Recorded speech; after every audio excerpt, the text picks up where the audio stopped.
You're watching them slip away, and every instinct screams at you to chase. Text more. Call again. Show up at their door.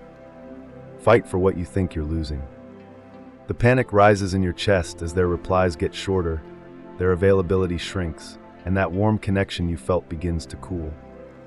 But here's what no one tells you about this moment of romantic crisis. The very act of chasing is what seals your fate. When someone pulls away from you, your natural response reveals everything about how you see yourself.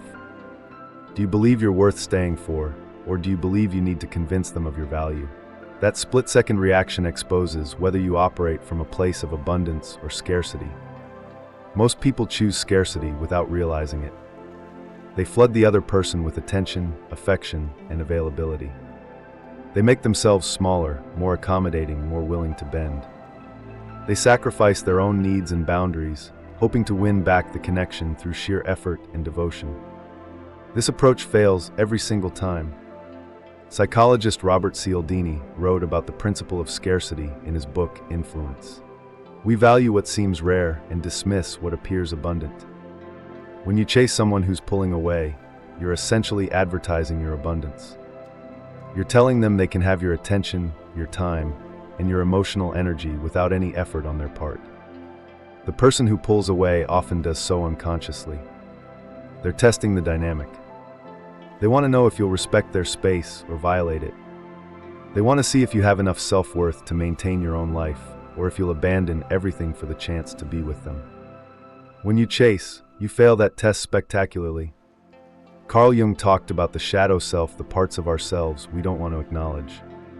Your shadow in romantic situations might be your desperation, your fear of abandonment, or your belief that you're not enough on your own. Chasing someone who pulls away feeds that shadow and makes it stronger. The mirror approach works differently. When someone pulls away, you pull away too. When they become less available, you become less available. When they seem uncertain about you, you become uncertain about them. You match their energy exactly. This isn't game playing or manipulation. You're simply reflecting back to them the same level of interest and investment they're showing you. You're refusing to be more invested in the relationship than they are. Most people resist this approach because it feels like giving up. They confuse the mirror technique with indifference or cruelty. But mirroring is actually the most honest thing you can do. You're acknowledging the reality of where they are emotionally and responding appropriately. When you mirror someone who's pulling away, several things happen. First, you stop feeding their ego with constant attention and validation. Second, you create space for them to miss you and remember why they were interested in the first place. Third, you protect your own emotional energy and self-respect. The mirror approach also forces you to face an uncomfortable truth. If someone needs to be chased to stay interested in you, they were never really interested in you to begin with. They were interested in the validation you provided, the ego boost of being wanted, or the security of having someone available whenever they needed attention. Attachment theory, developed by John Bowlby, explains why some people pull away when relationships get close. They learned early that emotional intimacy leads to pain or disappointment. Their pulling away is a protective mechanism, not necessarily a reflection of their feelings about you.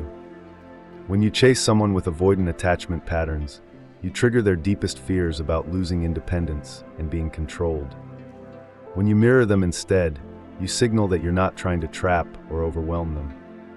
You're giving them the space they need to choose you freely.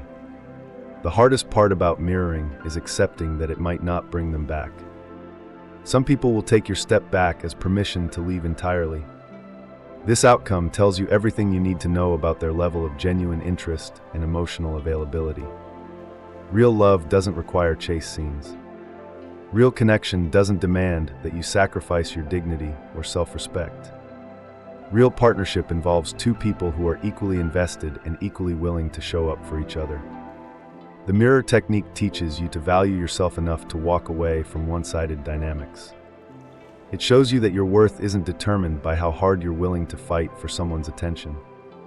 Your worth exists independent of anyone else's recognition or validation. When you stop chasing and start mirroring, you might lose some people. But you'll gain something far more valuable: the ability to attract people who genuinely want to be in your life, who don't need to be convinced of your worth, and who meet your energy with equal enthusiasm and investment.